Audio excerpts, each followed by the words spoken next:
又骗我，原是真的有用。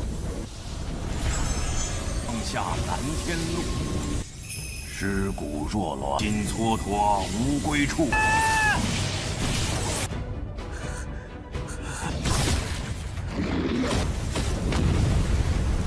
滚！突破到了五黄境的修。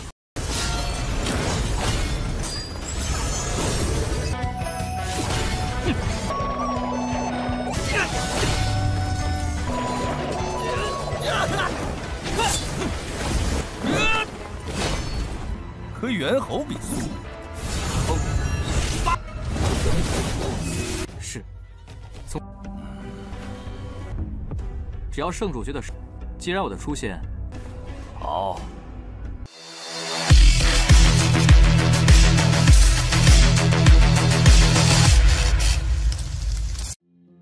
Halo semua, selamat datang di Ruang Sinema. Bagaimana kabar kalian semua? Semoga selalu sehat dan baik-baik saja. Sesuai jadwal, jadi pada hari ini kita akan kembali melanjutkan Studies Donghua Philos Battle of Spirit episode terbaru, yang mana ini adalah episode yang ke-99. Bagi yang baru bergabung dan saya di sini, kita sudah sediakan playlistnya. Jadi kalian bisa dengan mudah mencari di mana episode awal dari series ini. Namun sebelum kita mulai episode terbarunya, kita akan melihat dulu apa saja yang telah terjadi pada episode sebelumnya, tepatnya pada episode 98. Kemarin Xiaoqiansu datang untuk menemui Sinan di kediamannya. Mereka berdua sama-sama senang karena sudah cukup lama tidak bertemu. Hanya saja Xiaoqiansu tiba-tiba saja meminta Sinan untuk membuka pakaiannya, yang mana dia itu tahu betul kalau Sinan telah menerima begitu banyak luka dalam perjalanannya untuk bisa sampai kemari. Ia pun meminta Sinan untuk menceritakan semua pengalamannya. Sedangkan di sisi lain, Jiang Bilan telah menerima hukuman atas tindakannya yang telah menyelamatkan Sinan. Xiao Beifeng yang kita kira sudah meninggoy ternyata masihlah hidup. Dan dia jugalah dalang yang memberitahu apa yang Jiang Bilan lakukan, sampai-sampai membuat aliansi bisnis marah kepadanya. Ketika Xiao Beifeng hendak melukai Jiang Bilan, saat jugalah Master Suci datang untuk bisa melindunginya. Kedatangan itu bagikan angin segar untuk Jiang Bilan, dan ia pun memohon untuk mengizinkan dirinya mengikuti pelatihan yang sama seperti Sinan. Nah, sekarang kita akan melanjutkan episode terbarunya. Kita diperlihatkan dengan seorang tetua yang tengah bersama dengan Yang Tatian. Tetua ini menganggap kedatangan Xiaoqiansu ke Papillon Changfengnya bagaikan ancaman untuknya, karena peraturan juga telah berubah yang membuat ia tidak bisa seseluasa sebelumnya. Tetua ini adalah ayah dari Yang Tatian dan juga putra dari Kaisar Suci. Yang Tatian menganggap ini adalah kesempatan mereka untuk melawan. Namun bagi ayahnya, untuk sementara waktu mereka tidaklah bisa berbuat apapun, karena pergerakan mereka sudah dibatasi. Ia yakin semua ini juga adalah ulah dari sang kaisar untuk bisa melindungi Sinan. Berhubung kekuatan itu tidaklah begitu besar, maka seharusnya beberapa murid pasti akan dapat dengan mudah mengatasinya. Mereka akan mencari waktu yang tepat untuk melakukan pergerakan, di mana itu adalah hari ulang tahun dari Kaisar Suci. Semua orang di Tanah Suci Xinglong pasti akan berkumpul. Dengan begini, Yang Tatian dapat membawa 2 orang lagi ke penjara iblis untuk bisa menghabisi nyawa Sinan.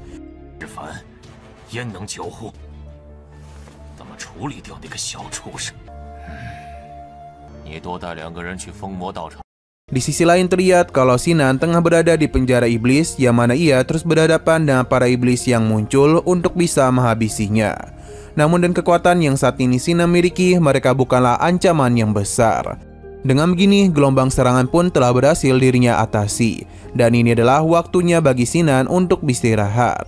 Selain itu, di sini Sinan juga menyerap sebuah batu merah yang seketika saja membuat kekuatan roh dewa perangnya meningkat.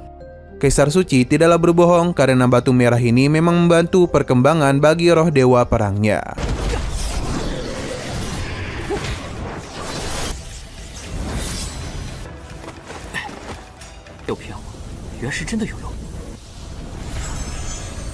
Di tengah semua itu, Sinan bisa merasakan sesuatu, yang mana pancaran kekuatan tersebut telah menarik perhatiannya. Jadi Sinan pun memutuskan untuk pergi ke sana demi bisa melihat apa yang dimiliki oleh Tanah Iblis. Terlihat ada semacam susunan formasi. Ketika Sinan hendak memasukinya, sebuah suara pun terdengar yang memberitahu mengenai adanya sebuah mayat vonik. Beberapa hal juga telah sosok itu bicarakan, yang mana itu mungkin semacam larangan akan adanya sebuah kekuatan besar.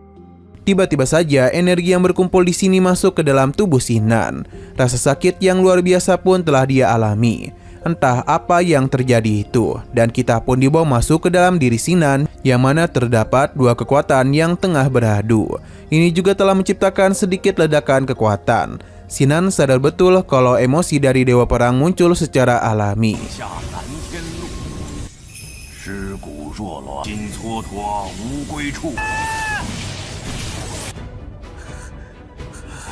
Ia penasaran apakah Kaisar Suci menggunakan semacam kekuatan untuk bisa menahan hal yang ada di depannya.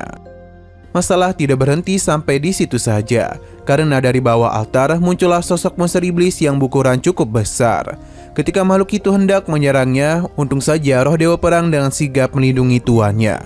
Tapi lagi dan lagi masalah kembali datang.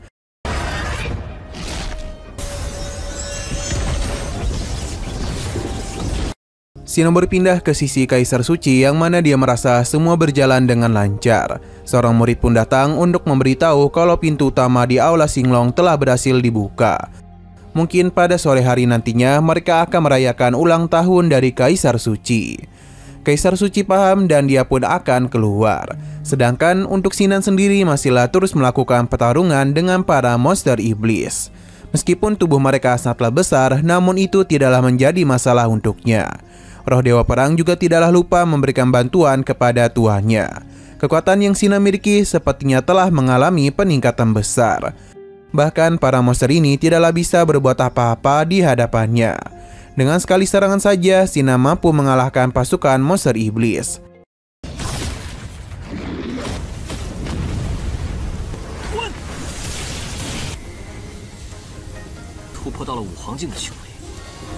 Selanjutnya, Sinan pun akan memulai melakukan sesuatu yang membuat gadis di dalam diri Sinan tertarik akan keputusannya. Karena Sinan itu tidaklah terbawa oleh arus kultivasinya sendiri. Atau dengan kata lain, Sinan bisa mengendalikan dirinya dengan baik. Sinan juga tahu akan hal itu, jadi dia akan meminta para seniornya untuk membawa dia kembali ke alam Wuzong. Dengan perkembangan level Sinan saat ini, dia pun ingin melihat bagaimana Xiao Qianzu mengomelinya. Baru saja senang, Sinan langsung saja dibuat terkejut dengan sebuah serangan yang langsung menghampiri dirinya. Ini semua tentu adalah ulah dari Yang Tatian. Baginya, kemanapun Sinan pergi, ia tidak akan pernah lepas dari iblis bermata 6 miliknya. Untung saja Sinan masihlah bisa selamat dan akan memberikan serangan balasan kepada Yang Tatian. Akan tetapi ia tidaklah datang sendirian, karena ada dua rekannya yang juga mulai melancarkan serangan kepada Sinan. Salah satunya adalah Xiao Beifang, tapi semua itu tidaklah masalah untuk Sinan. Ia dengan mudah mengatasi serangan mereka. Namun ketika hendak menghabisi Xiao Beifang, lagi dan lagi hambatan kembali datang untuk menahannya. Alhasil Sinan pun akan bertarung dengan murid ini. Tanpa sedikit pun kesulitan, ia bisa menghancurkan senjatanya dengan begitu mudah. Di saat Xiao Beifang yang melancarkan serangan diam-diam, Sinan sudahlah menunggunya dan berhasil melancarkan serangan balik kepadanya.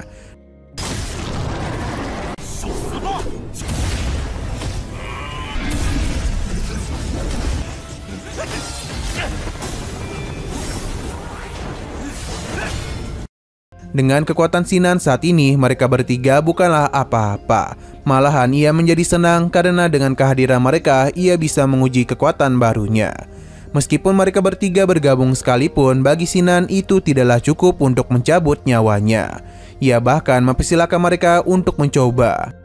Terlihat kalau pertarungan masihlah berlanjut, di mana ketiga orang ini masih terus berusaha untuk menumbangkan Sinan, yang hanya seorang diri saja. Serangan yang mereka lancarkan masihlah dengan mudah Sinan hindari.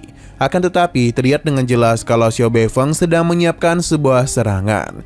Jadi ketika Sinan sedang fokus bertarung dengan Huan Su, Xiao Beifang pun diam-diam melancarkan serangan mematikan kepadanya. Untung saja Sinan dapat menyadari hal tersebut di detik-detik terakhir. Jadi ia masihlah bisa selamat. Roh Dewa Perang pun mengambil alih tombak tersebut. Tapi Martial Spirit dari Xiao Beifang mencoba untuk menjauhkan roh Dewa Perang agar tidak bisa melindungi Sinan. Hal ini pun segera dimanfaatkan oleh Xiao Beifeng dan yang lainnya untuk menahan Sinan dalam formasi serangan mereka. Namun lagi dan lagi Sinan menunjukkan kelasnya. Ia berhasil melakukan pergerakan yang sangat cepat untuk bisa menghindari semua serangan tersebut. Bahkan saking cepatnya seluruh serangan itu malah tertuju kepada rekan Xiao Beifeng sendiri. Ia mencoba untuk menahan, tapi semua pertahanannya dan mudah dia hancurkan.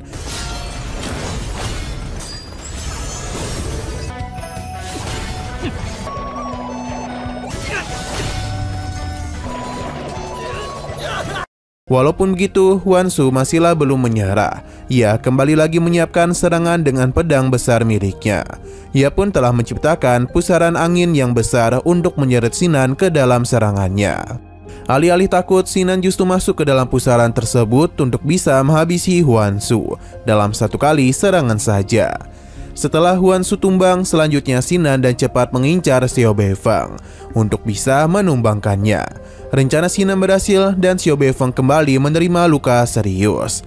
Akan tetapi ia tidak bisa berdiam diri dulu, karena Yang Tatian mulai melakukan pertarungan kepada Sinan. Begitu pula dengan martial spirit miliknya.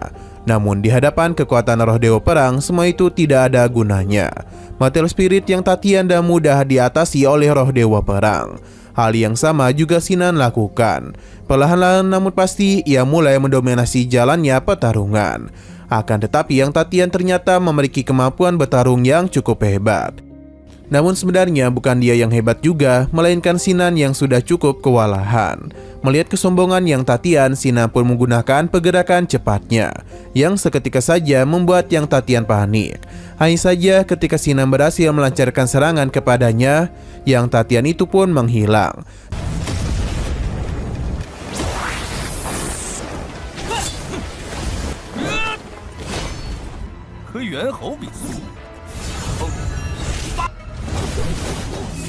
Ternyata barusan adalah klon yang ia ciptakan.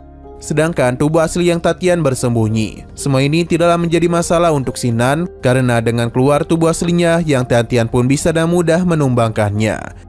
Ternyata Yang Tatian serang barusan bukanlah Sinan, melainkan sosok Huan Su. Tapi lagi dan lagi itu hanyalah klon Yang Tatian saja. Sinan segera mencarinya karena ia tahu ada batas dalam menggunakan teknik tersebut. Ia pun penasaran akan seberapa lama Yang Tatian bisa menggunakan teknik tersebut. Tidak mau mengalah, Yang Tatian kembali melancarkan serangan dengan martial spiritnya. Tapi semua itu sudah mudah dimusnahkan oleh roh dewa perang. Alhasil kini Yang Tatian tidaklah bisa berbuat apa-apa karena martial spiritnya sudah ditumbangkan. Bagi Sinan, mereka sebenarnya memiliki kesempatan untuk menghabisi dirinya. Namun mereka itu terlalu lemah untuk bisa melakukannya. Pada akhirnya Yang Tatian pun sudah tidak berdaya lagi dan langsung tumbang.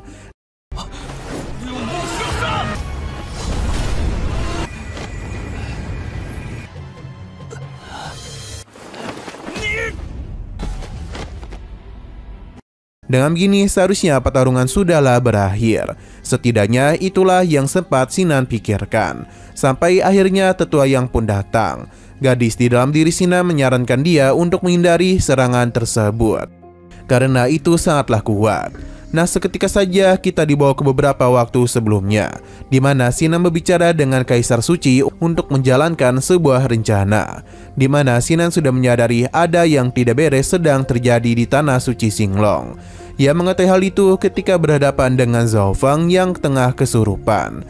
Semua rahasia ini akhirnya terungkap ketika Sinan menerobos pintu ketiga dari latihan sebelumnya. Perlahan-lahan kejadian yang menimpa Sinan sebelumnya seakan-akan memiliki hubungan dan tujuan yang sama, yakni ingin melemahkan tanah suci Xinglong. Kaisar Suci merasa tertarik dengan apa yang Sinan katakan, jadi dia pun diminta untuk melanjutkan rencananya. Sinan menganggap kalau Kaisar Suci sepertinya sudah tahu, namun ia tidaklah bisa bertindak sembarangan yang membuat Sinan berpikir, apakah dalang sebenarnya dari kejadian ini merupakan sosok yang lebih besar? Karena tidaklah mungkin pelakunya berasal dari tanah suci Sujaku. Jika hal itu terjadi, maka sudah sejak lama Kaisar Suci bertindak. Kaisar Suci paham dan tahu kalau Sinan akan berencana untuk menjadi umpan demi bisa memancing dalang sebenarnya. Karena bagi Sinan, orang-orang itu keluar karena merasa tertarik dengan kehadirannya. Jadi Sinan akan menarik semua ekor orang-orang itu. Sinan akan melanjutkan semua rencananya jika Kaisar Suci sudah siap. 弟子看得出几位是从，只要圣主觉得是，既然我的出现，好。 Tidak mau berlama-lama, Kaisar Suci Xinglong langsung meminta Sinan untuk melanjutkan rencananya. Ia akan dikirim ke tanah segel iblis dengan alasan membersihkan kesalahannya. Kaisar Suci juga akan memberikan hadiah kepadanya. Sinan berterima kasih dan ia pun akan pergi. Namun sebelum itu, ia ingin memastikan apakah Kaisar Suci memang adalah orang yang cocok untuk membimbing dirinya. Ia berharap ini semua bukanlah sebuah kebohongan. Kaisar Suci berjanji apapun yang terjadi, dia akan selalu berada di sisi Sinan. Kembali ke masa sekarang, ketika Tetua Yang ingin melancarkan serangan, Tetua Jisan pun tiba untuk bisa melindungi Xingnan. Ia sungguh tidak menduga Tetua Yang akan melakukan pergerakan dengan cepat. Kedatangan Tetua Jisan ini tentu tidaklah diduga olehnya. Selain itu, ia ternyata tidaklah datang sendirian karena para tetua lainnya juga sudah datang kemari untuk memberikan hukuman atas pengkhianatan yang dilakukan oleh Tetua Yang. Dengan begini, kondisinya pun benar-benar sudah terdesak karena para murid berbakat juga telah berkumpul.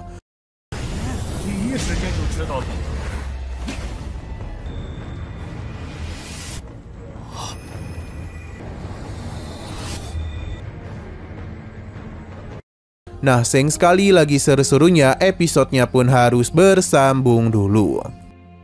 Oke, sekian dulu pada video kali ini. Untuk video selanjutnya akan segera hadir. Jadi bagi kalian yang ingin mengikuti seri ini, langsung saja klik subscribe dan aktifkan loncengnya. Terima kasih yang sudah menonton video sampai habis. Jika kalian suka pada video ini, klik like dan share ke teman-teman kalian tentang channel ini. Dan ditunggu aja kelanjutannya. Oke, sampai jumpa di video selanjutnya.